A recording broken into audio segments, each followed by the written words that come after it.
Welcome to the Tactical Harmony Show, where soul meets ambition and discipline becomes your edge. I'm Rebecca Fitzsimmons, former NCIS special agent, tech leader, and founder of Tactical Harmony.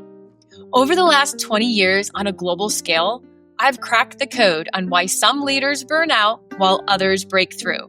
And it has nothing to do with working harder. This is not another feel-good leadership podcast. I will be sharing uncensored leadership for ambitious professionals who are done playing small and ready to build a victory mindset. You'll hear battle-tested strategies and raw stories from powerful leaders and high performers who've broken limits, thrived under pressure, and built success their own way, so you can do the same. These are the mindset shifts that help you win more and stress less. If you're ready to lead authentically and create life and business on your own terms, let's get to work. So grab your coffee and let's awaken the leader within. Many leaders and overachievers struggle with subconscious resistance to their goals, leading to frustration, procrastination, self-sabotage, and burnout. Whether they are C-suite executives or any other professionals who want to feel and do better, Todd Goodwin's tactical problem-solving approach typically gets them unstuck in a matter of weeks. As a result, he's a valuable collaborative partner to coaches who want their clients to have the best possible results. Since 2007, Todd has helped thousands to overcome issues relating to self-confidence, overwhelm, anxiety, self-doubt, trauma, unwanted emotions and habits, and more. He uses evidence-based methods that are far faster than talk therapy and easier than willpower. He is also among the few hypnotists, only 1 in 500, to earn the title Board Certified Fellow from the National Guild of Hypnotists. Todd works with his wife, Gina, also a board-certified hypnotist, and sees all of his clients by Zoom at goodwinhypnosis.com. Todd, my friend, welcome to the Tactical Harmony Show. Thank you, Rebecca. Great to see you as always. Wonderful. Thanks for having me. Absolutely. Oh, we're excited. We're going to dive on in. And I would love, Todd, if you could start off by sharing your journey and how you got into hypnotherapy. Okay, well, let's see. I'll try to hit on all the touch points here. So I got a behavioral science, a degree in behavioral science in college, although didn't learn anything terribly useful. It was primarily focused on mainstream psychology, which can be helpful, but I find tends to be steered more towards abnormal psychology and extreme situations and less practical, applicable, everyday challenges. So the origin really was during my junior year. I had a really dark night of the soul, I guess you could say, year. There were a variety of challenges that I was facing, health challenges. I was overwhelmed by a lot of things. I think the unresolved issues from my childhood kind of all coalesced, and the weight of all of that really almost cratered me during that year. To deal with my anxiety and depression and low self-worth and beating myself up constantly and worrying about things, I was eating a lot, pizza, ice cream, probably a gallon of ice cream a week, soda, typical stuff, thankfully not alcohol, like a lot of my friends did. But anyway, so I had gained like 20 or 30 pounds after having been slim most of my life. So this was a wake-up call physically that I couldn't ignore. But really, my grades were suffering, my social life was bad, and other than brief moments of enjoyment here and there, most of which was walking back to my dorm knowing I was about to destroy some ice cream. I thought about killing myself. I mean, I don't want to over dramatize this, but I thought about that because I felt like I was in so much pain emotionally. And anyway, so through a variety of different things that I did, some books that I read, some friends who were more mature and wise than I was clearly at that time, eating healthier, practicing some stress management, singing, and most importantly, I was taking responsibility for my own thoughts causing my problems, because I was, used to blaming other people for my issues, like a lot of folks. And I realized that however I got here, I'm the only one who can get me out of here. So I had to realize that it was my thinking that was causing me to have these emotional and behavioral reactions. So I changed all of that. If I had known my future self at that point, it probably would have happened within weeks, but instead it took several months. And basically, from junior to senior year, I went from like a C average to an A average. I dropped the weight. My social life improved. I felt healthy and energetic and inspired. And I said, okay, I want to help other people have the same kind of experience. And so I thought I would do that through nutrition, because that was a big part of, my change was stop poisoning myself with garbage. And so I went to get my master's degree in nutrition, and then was quickly discovered after spending 2.5 years doing that just giving people good advice about what to eat and what not to do is not going to make a difference for most people, because there's a reason why, which I didn't know at the time, a subconscious incentive to remain stuck with the unwanted behavior. There's a reason why people who are 30 to 100 plus pounds overweight are that way. And it's not hormonal for most people, it's emotional. And if you don't deal with that subconscious driver for that behavior, which is the thoughts and the emotions, then all the willpower in the world is not going to work, at least not sustainably for most people. So I left that career disheartened and discouraged, and was like, what's the point? And I kept thinking, like, if we know what to do, why don't we do what we know? I mean, and most helping professions, most health and wellness careers are counting on the client or patient to use willpower and rational thinking to create change. And it's a nice idea, but the truth is, as you know, Rebecca, we're primarily irrational and emotional beings. And if we expect that we're going to be like, robotic or computerish with our way of thinking, we're sadly mistaken. And that's one reason why people frustrate and get stuck in sometimes long-term talk therapy, or diets fail and all these different things, because they're only working at a conscious level. So anyway,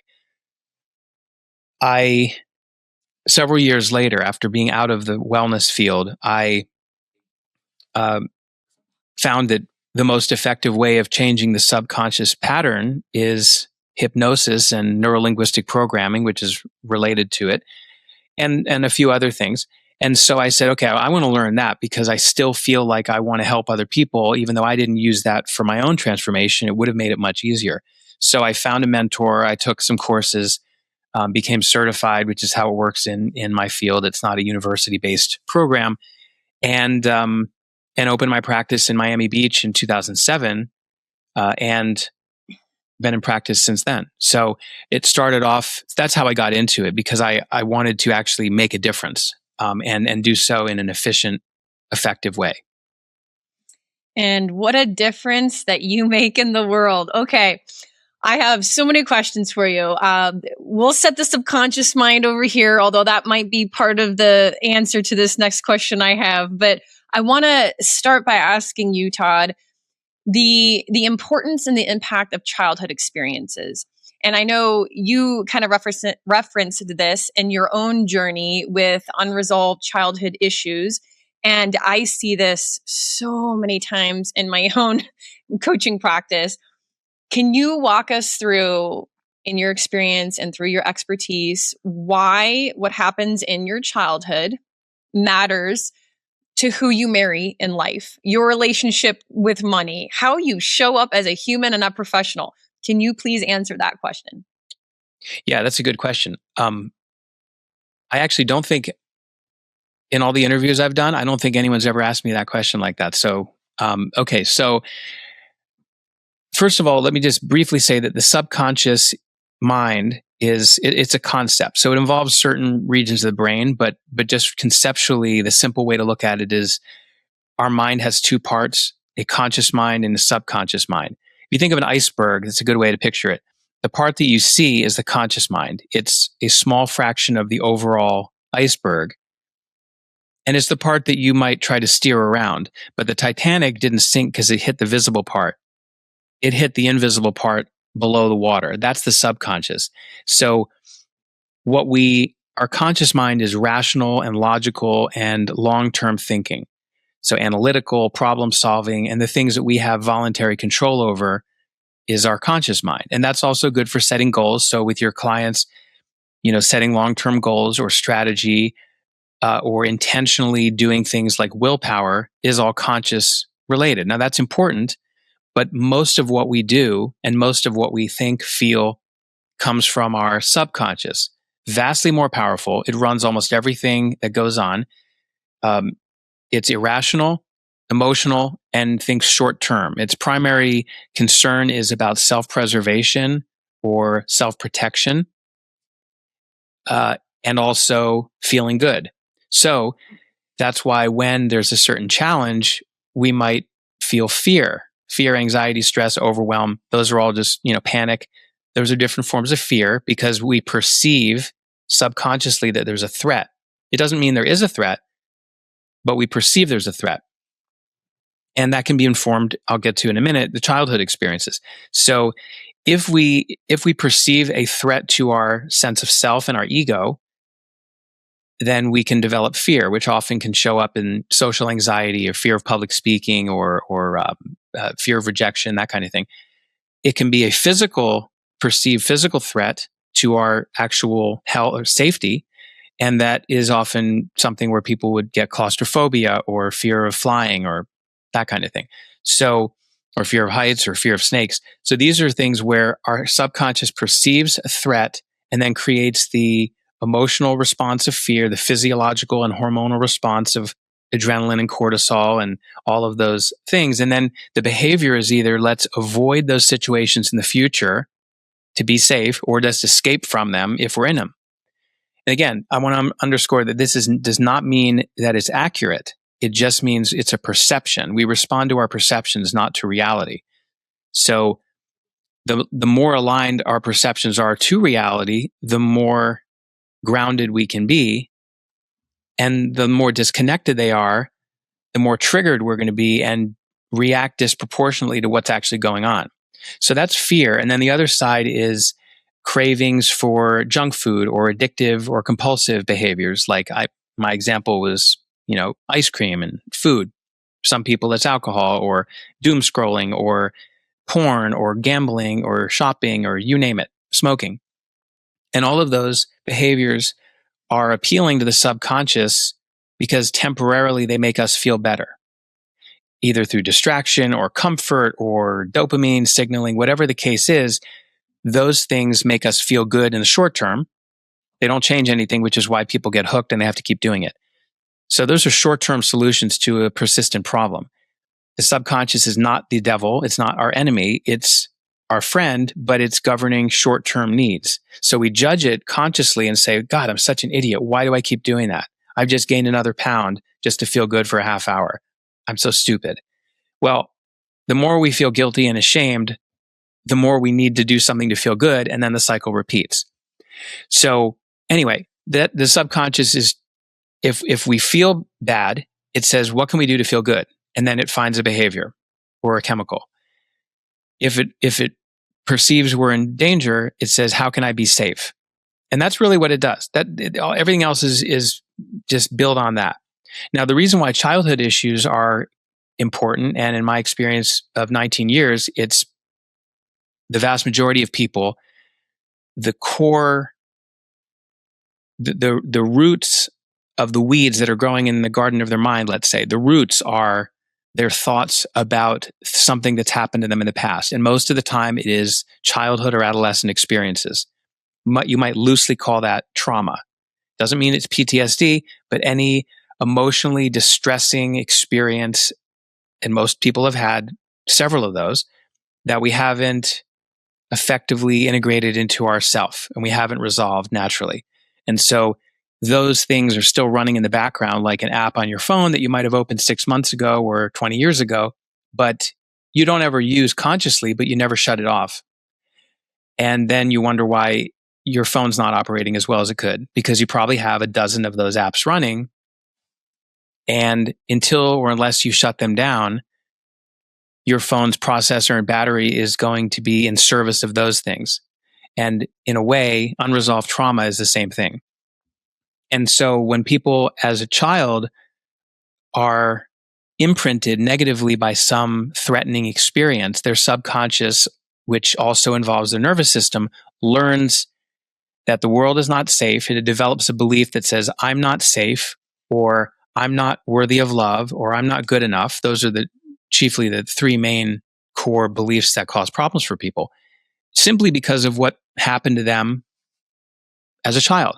Dad yelled at them or hit them, or their parents got divorced when they were young and they thought it was their fault, or they, got bullied, or whatever it might be, or molested. So something happened that caused the child to form beliefs. And then those beliefs create shame or anxiety or some emotional response. And that becomes habitual, because as long as that belief, and the subconscious governs beliefs and habits and emotions and memories, as long as that belief is established and stays in the subconscious, then it's going to continue to create an emotional response, which is going to continue to beg for some behavioral response, fight or flight, or consume some behavior or chemical. And so that pattern persists. And when people try to use willpower or logical thinking or simply talking about it, those can help temporarily, but usually they're not very effective or efficient, because they're all operating at a conscious level. So we may know why we have a problem, or why we're doing something, or how we got, quote, screwed up. And that nearly everyone, that happens, before they're 18 at some point. But just knowing it, revelation is not resolution. This is what I often say. So just knowing it is not usually going to change it. We need to change the belief system at the subconscious, because that is the core cause of the person's problems. Yeah, absolutely.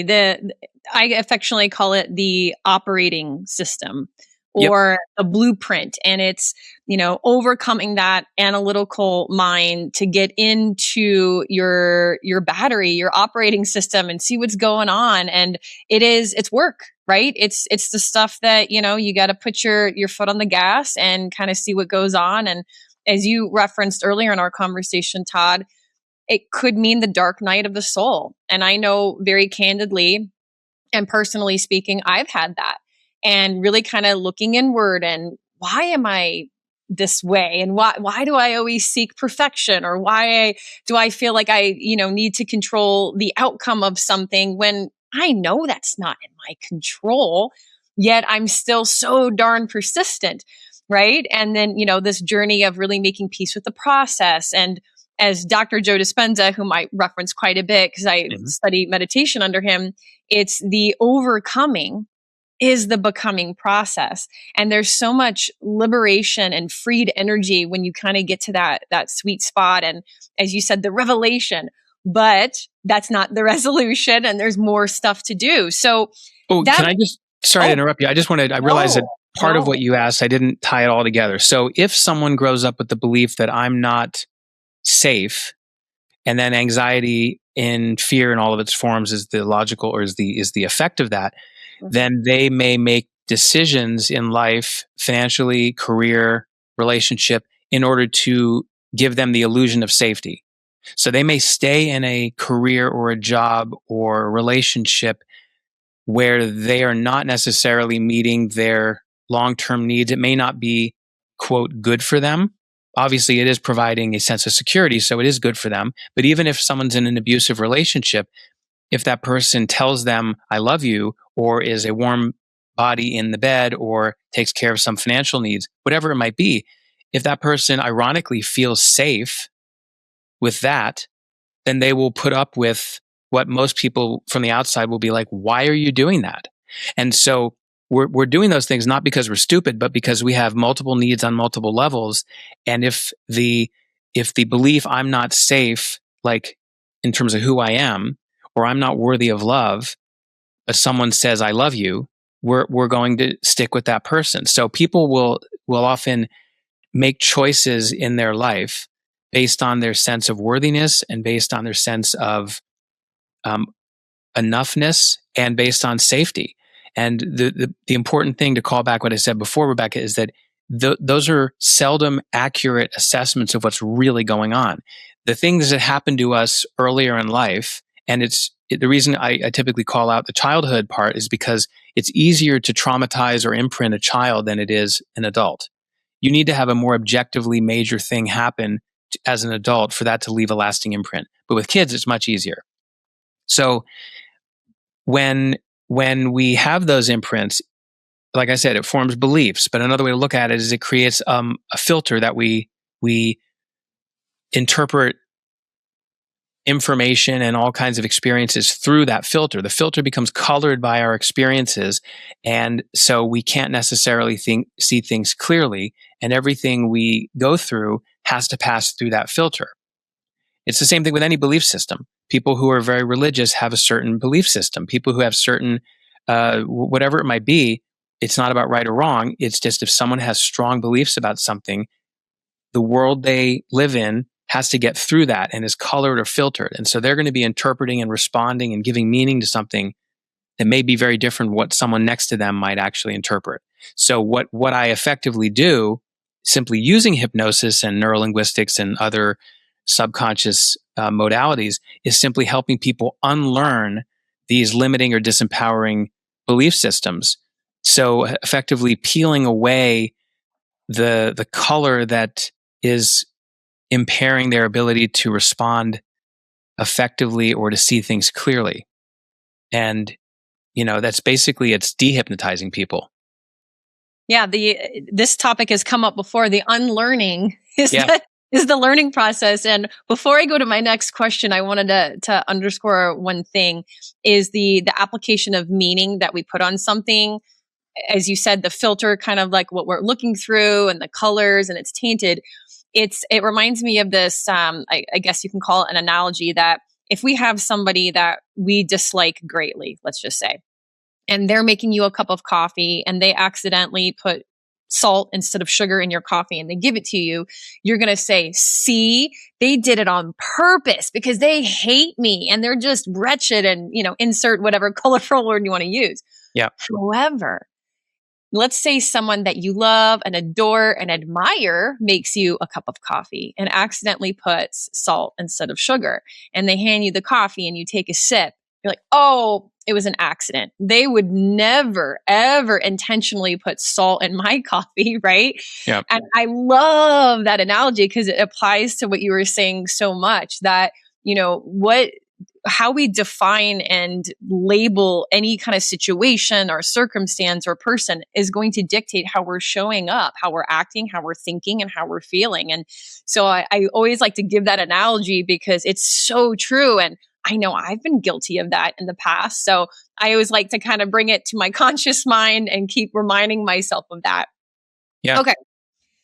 So my next question for you, Todd, is, let's say mechanically someone has gone through the hypnotherapy, has gone through the NLP and all of these amazing tools and the framework that you have.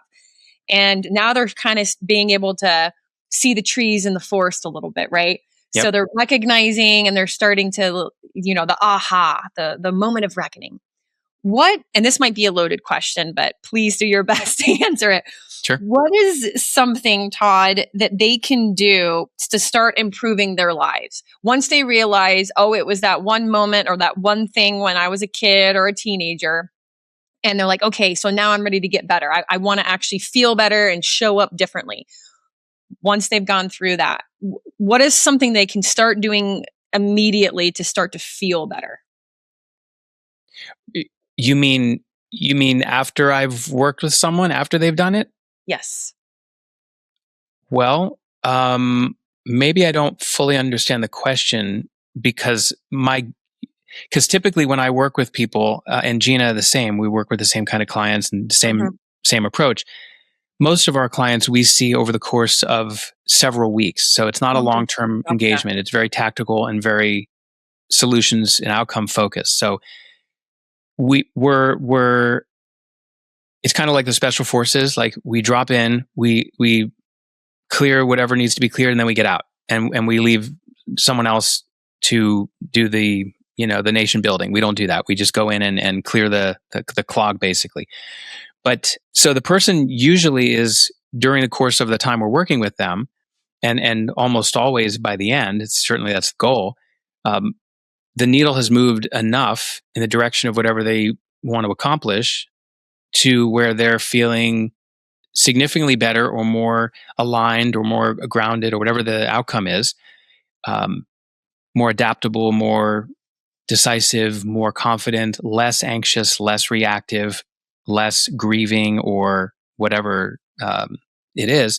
So they're already feeling better. So I'm not sure what more you are asking. I might be missing part of your question. Yeah, no. You definitely answered it. And perhaps maybe a more specific question that I could ask is, after your hypnotherapy and the program, however many weeks, yep, what are things that they should continue to do? So is it an immediate, okay, no more hypnotherapy, no more or is there something that you give them as I'll say homework, so to speak, or things to kind of keep them continuing on that path of emotional regulation? The pathway is cleared and they're feeling better, but they can maintain that. Okay, now I understand. That's a really good question. And that raises that. So I need to make a distinction here between, again, the conscious level interventions, which are important and complement the subconscious work that we do. Is that if you go back to the notion of a belief or a habitual thought pattern creates an emotional response. For example, I'm not safe. Doesn't matter whether it's real or not. The belief, I'm not safe either around men, or I'm not safe on planes, or I'm not safe on the planet. Okay. That creates some form of fear emotionally as a response. As long as that belief is there is a tendency to react with fear. And then there may be a behavioral response to that. As I said before, when that belief changes to, I am safe, obviously within reason, if they're going into a war zone, then rationally they may not be safe, but there then needs to be an ability to believe in resilience. I have the ability to adapt and I can handle myself, and this is not Pollyanna positive thinking, because that's delusional. We don't want to be one-sided in negative or positive. It is real reality-based thinking and saying, okay, I have the skills, I have the ability to respond, I have the resilience, the competence, whatever it is. And so I can trust myself to handle that. When someone develops that as the belief, as an alternative to I'm not safe, then the anxiety is gone, presumably, at least from that. There is a calm, relaxed confidence that typically replaces that. So immediately they're operating, as you said, operating system, they've upgraded the mental software. They're operating on different instructions subconsciously. So there's nothing they actually need to do consciously to maintain that, because they're living based on different instructions in their mind. Now, the thing is, during the time we work with people, we do give them homework. Most of it is not work. It's enjoyable, but it would be like listening to a hypnosis recording every day for a week or so until we create a new one for them, and then listen to that one for a week or two. And then, other exercises or techniques, whether we're doing one-on-one work in real time, clearing trauma, or, helping them balance their perceptions of things, or stuff they do at home. But by the time we're done, the goal is, and we usually hit the target, enough of that change has taken place to where it's self-sustaining. And that's the key. This is not something where someone has to constantly, count to 10 before they have a conversation with someone that challenges them, or they have to take 5 deep breaths before they give a presentation. When people have to cope, it's because they haven't changed the underlying programming. Once that's changed, then the response is just as automatic as when the disempowering or limiting belief was there. And that's what makes this a great alternative to a lot of or complement, depending on what the goal is. But if someone is in therapy, which is useful for certainly for some people, and their goal is, I want to change something within me so I don't have to constantly think about it. so I can spend my conscious mind and attention focusing on real problem solving and real challenges and real goals and not self-governance. If they really want to automate self-governance and change what's going on within themselves and how they interact with the world without having to think about it, that's where the subconscious work is gold.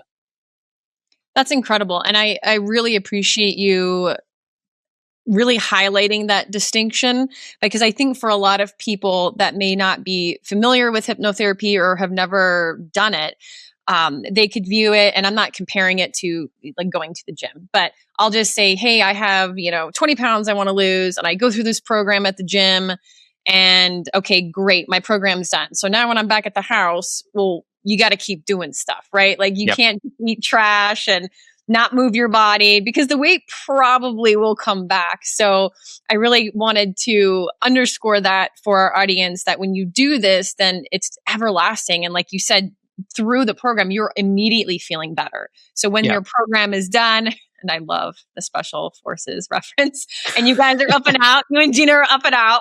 Yeah. They're like, hey, you've done it. This is amazing, right? And that's not to say that you're not going to encounter a challenge or a problem, because another level, another double, and future you is waiting for you to harness a new skill or whatever that could be. But the doing this subconscious level work that Todd and his wife do is where the rubber meets the road. It is absolutely incredible. So essentially though, Rebecca, another way to look at this, and I don't want to get into all the debunking the misconceptions about hypnosis, because that is what, unfortunately, due to media misrepresentation and all of that going back over a century, people misunderstand and they fear hypnosis, or they think it's a comedy routine or something like that.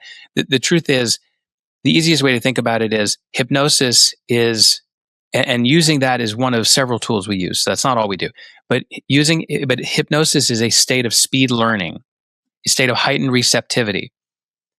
Anytime someone learns something, they are suggestible to getting new information and changing what is already stored in their memory or their beliefs. That is a hypnotic state. People experience it every day, constantly, playing video games, watching the news, probably for worse. But anyway, watching a movie, reading a novel, sometimes music. So it's just a heightened imaginative and learning state that allows people to learn, or more importantly, unlearn things more easily and naturally. So really effectively what we're doing is we're helping people regain control over their own mind. We don't control anyone's mind. We help them access a state of mind that is very normal, that everyone experiences all the time, or a number of times a day. We're just giving them back, putting them back in the driver's seat. And so that instead of living at the effect of something going on in their mind that they don't understand and they can't control, they can regain control of it, and they can align their responsiveness with whatever their long-term goals are for health or career or relationships. I love that. In interest of time, I have just two more questions for you, Todd. And one is, and I'm really excited to hear your answer, is why is how you talk to yourself so important? Because I know there's a lot of people that out there that are very critical of themselves. I know I have been guilty of that myself, and I'm really hard on myself. But for others, it could be negative self-talk, chronic negative self-talk. So why is the way you talk to yourself important? Okay, so I'm going to say that negative self-talk is actually really helpful in a lot of ways. And I think that negative should not be seen only as negative. That may not be what you expected me to say, but when someone is constantly experiencing self-doubt or self-criticism, I think it's important to see that as feedback, and it is a reflection of a reaction to something that the person is thinking subconsciously, meaning they may not be aware of it, but often when someone is like, I can't do that. Like even imposter syndrome, for example, a common issue I see when I work with executives or high performers, people who are pushing the boundaries of what they can do, and they're challenging themselves. They're often experiencing a lot of self-doubt which can lead to procrastination and hesitation and difficulty having confidence and focus and all of that. And really, a lot of it is because they have unrealistic expectations they're putting on themselves. So in a way, the self-doubt is a balancing act to excessive positivity, or maybe they're too high on themselves in other areas. So if someone thinks, oh, I'm the greatest person in the world, I'm the smartest person ever. Well, obviously, if you were to just to tell yourself that, you would hear an intuitive voice say, no, you're not. Look at all these examples of how stupid you've been. Look at all these dumb things you've done. And if you focus on the negative, you might say, God, I'm so hard on myself. Why do I do that? I got to get rid of that negativity. But the negativity is a reaction to being excessively positive. So we need to say, what is causing us to react negatively? And for a lot of people, it is a hidden pride, for example, that then creates a visible shame. So we need to balance things out. So we're always balancing ourselves. We just may not be aware of it because one of it is conscious and one is subconscious. I mean, this is a whole conversation on its own, but the polarity between these different states, we blame people. Effectively, it's because we feel guilty about something we've done, but we don't consciously acknowledge, and we see it projected on someone else. We get angry at them. Or we feel ashamed of something because we're judging that quality or that action, and then we see it in someone else who reminds us of ourselves like a mirror, and then we blame or get angry at that person. And that can lead to resentment and reactivity, but ultimately we're judging ourselves. So there's a lot of this. It also is if someone learns growing up, you're not good enough, then they can be replaying that story in their head. But you can't think of what not good enough means without getting a sense of what the opposite is. And so when someone, coming back to what you said, what we tell ourselves subconsciously is going to dictate how we feel and how we act. It's not about negative as the problem. It's imbalanced. Because there are people who are delusionally positive and happy and all that they think they're supposed to be happy all the time. And you see it on LinkedIn all the time or social media, publicly facing positive, everything is great, negative, and really depressed privately. Mm-hmm. So there's this persona that people like to project that is not aligned with their authentic self. And the greater the gap between the public facing persona, the outward layer, the mask, and the inner self, the greater the distance between them, the greater the amount of shame and anxiety typically forms. And that's one reason why, for example, celebrities more often than not, compared to other people, tend to have substance issues and high risk behavior because of that challenge. So negative thinking is very helpful as long as you use it as feedback. And the key is not to be positive, it's to be balanced. And the work that we do, of course, can help shift all of that subconsciously to where people can sustain a more balanced framework automatically. And then as a result, be less emotionally reactive to things. Yes, the harmony of it all. And I absolutely love that you called this out, because I see the same thing. There's so much toxic positivity out there, and we know dark because of light. We know grief because we know love. And that duality, that the spectrum of human emotion, if you will, is so important. And like you said, it's not about being negative or positive, but it's having that distinction. And you know what, up is because of down. Yeah. That is amazing. Oh, Todd, well, I have one more question for you, but I feel like that was like your mic drop moment.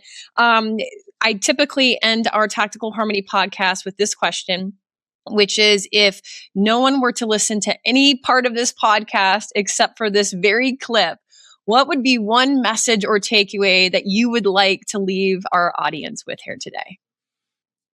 Embrace your humanness and your imperfections, because we're all human, we're all imperfect, and that is how we are meant to be. And so the more we can accept ourselves with all of our idiosyncrasies or perceived flaws, the more compassionate we can be for ourselves and more accepting we can be of others. And so the most important thing I would say is first come to understand why you do what you do, why you respond the way you respond, whether it's in general understanding human behavior. We have like 150 videos on our YouTube page with a variety of educational topics. Or it's specifically understanding what in your past has led you to think, feel, and respond in a certain way. And even before you try to change any of that, come to understand it and then work on accepting it, at least as you're human. You're not supposed to be perfect. Let's stop trying to pretend like we're freaking perfect and everything, because people do that when they are ashamed. They have to go and showboat and boast about how great they are because they're ashamed of their imperfections. If we can accept that, then we don't overcompensate. And that's one of the key ways of balancing. So I would say become self-aware and then practice, learn, embrace self-acceptance. If you can do that, then the internal conflict between conscious and subconscious goes down. And the interpersonal conflict, which leads to most of the problems we have in our world, that should go down as well. That's what I would say. I think I just did. You did. It was amazing. Know thyself. Oh, this is wonderful. Todd, Know thyself and accept thyself. Easier said than done, but that I think should be the goal. Yeah, if it were easy, everyone would be doing it, right? Yes. Know thyself and accept thyself. Todd, where can we find you? I know you referenced your YouTube and I know you have a website, but if whoever's listening to this right now, they want to reach out to you and your practice and your wife, where can we find you? Yeah, so our website is goodwinhypnosis.com. And we have links to our YouTube page on that website, as well as a description of the different issues we work on and we can help people with. And a lot of stories from past clients describing their journey and what their challenge was and how they were able to overcome it. Just because a lot of people think they're alone and no one could understand their situation. And most people are surprised how common but unspoken a lot of these challenges are. I love it. Todd, thank you for everything that you do for the world. I appreciate this so much. I know our audience is going to absolutely love this episode. So from my heart to yours, thank you, my friend. Thank you, Rebecca. I appreciate you. Thank you for showing up and doing the work with me today. If this episode hit you where you needed it, share it with one person who's ready to stop settling and start leading. If you want to keep the momentum going, join my Tactical Harmony community, where I drop weekly strategies to keep you laser focused, grounded, and operating in your victory mindset. You'll find the link to my email list and all of my social channels in the show notes below. And if you're feeling generous, I'd be honored if you left me a quick review, as your words really do help other leaders discover our show. Until next time, push your edges, thrill yourself, and I'll see you next week.